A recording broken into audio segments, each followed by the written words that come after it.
Hello నమస్తే welcome back our channel. నేను మీ విజయలక్ష్మి అండి.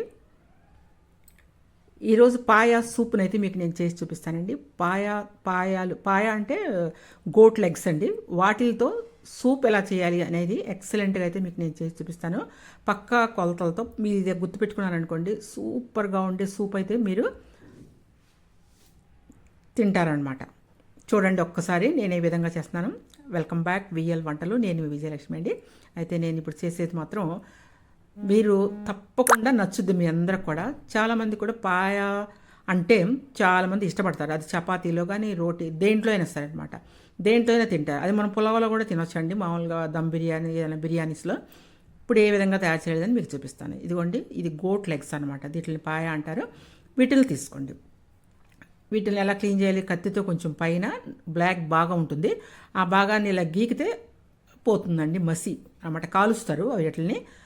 శుభ్రంగా క్లీన్ చేసుకోండి. నిమ్మకాయ ఉప్పు వేసి క్లీన్ చేసుకున్న తర్వాత లవంగాలు ఒక 5, చెక్క, ఒక స్టార్ పువ్వు కూడా వేయండి, పసుపు కొంచెం వేసుకోండి,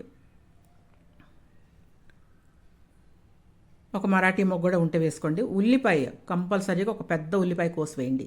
ఇప్పుడు మీకు సూప్లోకి మంచిగా ఇప్పుడు కార్న్ఫ్లోర్ అలా వేస్తే ఎలా థిక్నెస్ వస్తుందో, ఇప్పుడు ఉల్లిపాయ వేయటం వల్ల థిక్నెస్ వస్తుంది, స్మెల్ కూడా మీకు ఉండదు. కాబట్టి నేను ఈ ఉల్లిపాయ అయితే ఒక పెద్ద ఉల్లిపాయని ఈ విధంగా ముక్కలు కోసి యాడ్ చేసి కొంచెం వాటర్ పోసి కుక్కర్లో ఒక 5 విజిల్స్ వచ్చే వరకు కూడా ఉడకబెడతానమాట. చాలా బాగుంటుందండి ఈ సూపు. మీకు ఎవరైనా జలుబు అలా ఉన్నప్పుడు మీరు తప్పకుండా దీన్ని అయితే మీరు తీసుకోవచ్చు. మంచి రిలీఫ్గా ఉంటుందండి అప్పుడు గొంతు అది. ఇదిగోండి, ఈ విధంగా మీరు విజిల్ని పెట్టేసుకొని 5 విజిల్స్ రానివ్వండి. ఓకేనండి, 5 విజిల్స్ వచ్చేసిందండి. ఇంకా నేనైతే వంటగదిలోకి వచ్చాను తయారు చేయడానికి. ఇప్పుడు లిడ్ ఓపెన్ చేసి ఒకసారి మనమైతే చూద్దామండి 5 విజిల్స్కి ఎంత ఉడికింది చూసి.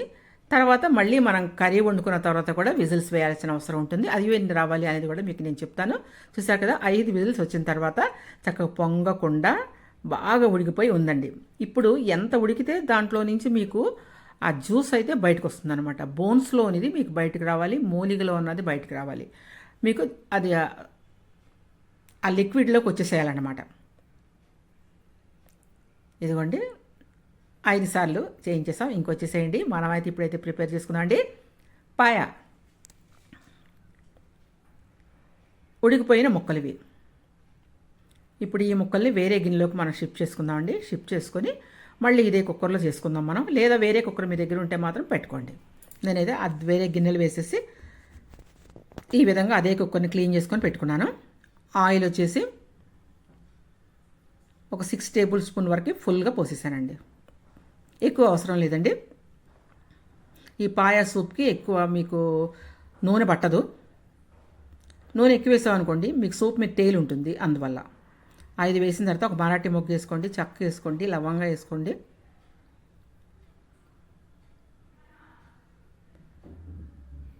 ఉల్లిపాయ ఒకటి కోసేసేయండి.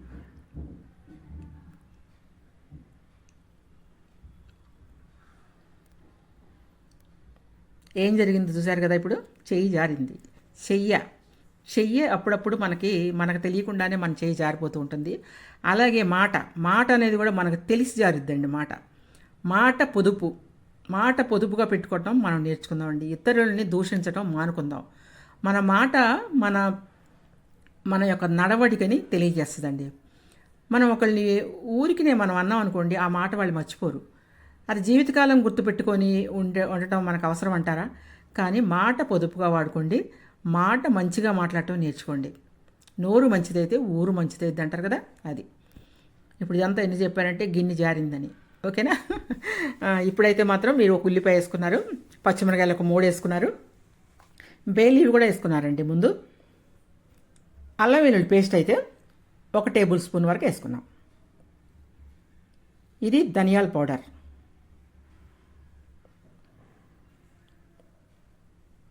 ఒక 3 స్పూన్స్ వేసుకోండి ధనియాల పౌడర్. ఉల్లిపాయనైతే బాగా వేగనివ్వండి.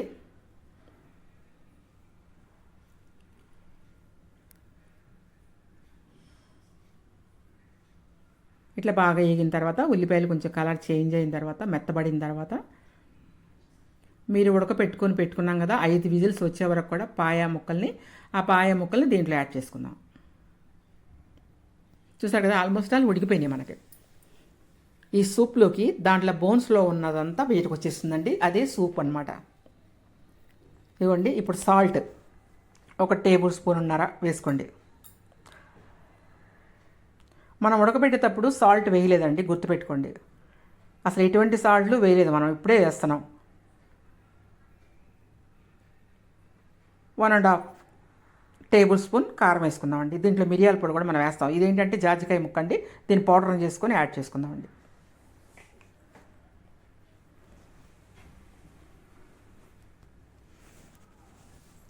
ఇది మిరియాల పొడి అండి, 1 స్పూన్ వరకు ఫుల్గా వేసేసేయండి. మనం కారం కొంచెం తక్కువ వేసుకున్నాం కాబట్టి మిరియాల పొడిని ఉపయోగిస్తున్నాం. మిరియాల పొడి వేయటం వల్ల మంచి మీకు టేస్ట్ వస్తుంది, ఘాటుదనం వస్తుంది, బాగుంటుందండి టేస్ట్గా. కారానికి బదులు మిరియాల పొడి వేసుకున్నాం.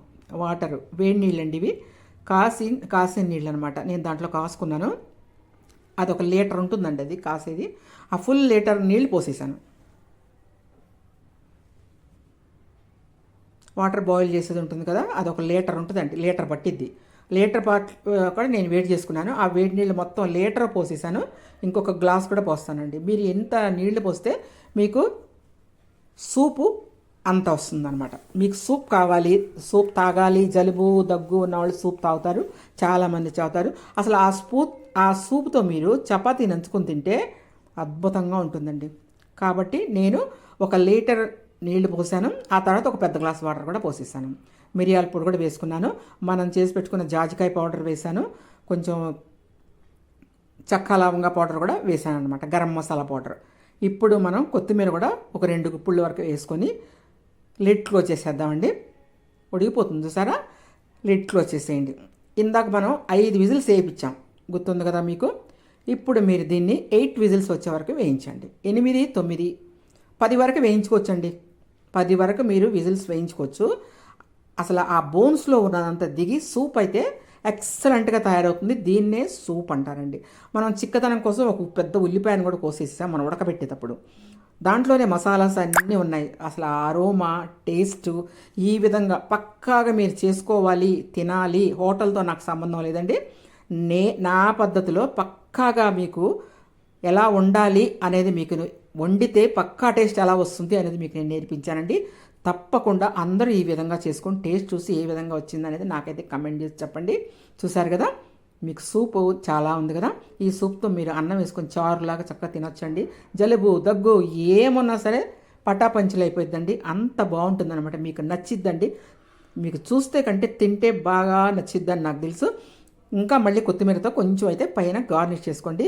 ఇప్పుడైతే బ్రౌన్ రైస్లో, వేడి రైస్లో నేనైతే వేసుకొని తింటానండి నేను. చూస్తారు కదా, బ్రౌన్ రైస్లోకి మనం నాన్ వెజ్ ఏది వేసినా కూడా అదిరిపోయిద్దండి. ఇదిగోండి, ఇప్పుడు మీరు సూప్ పోసుకోండి, చారులాగా పోసుకోండి, ముక్కలు వేసుకోండి. ఆ బోన్స్లో మీకు ఏమి ఉండదండి, పై ముక్కలుగా అంటుకొని ఉంటుంది అంతే. ఆ మూలికి కూడా ఉంటుందండి, లోపల మూలికి కూడా పీల్చండి. చాలా బాగుంటుందండి. సూపర్ టేస్ట్గా ఉండే పాయాన్ని అయితే మీకు నేను తయారు చేశానండి, హోమ్ మేడ్. మీకు హోటల్లో కూడా ఈ రుచి అయితే రాదండి. అద్భుతమైన టేస్ట్. చూసారు కదా, తింటంటే మీకు తెలుస్తుందండి.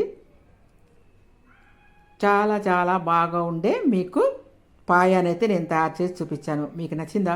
మీకు నచ్చితే మీరు ఆలస్యం చేయకుండా మీరు కూడా సూప్ని మీరు తయారు చేస్తారు, నాకు తెలుసు అనేక రకాలుగా. కానీ ఈ రకంగా తయారు చేసుకొని దాని టేస్ట్ని అయితే చూడండి. సూపర్గా ఉంది. నేనైతే మీకు టేస్ట్ చూస్తున్నాను కదా, చెప్తున్నాను.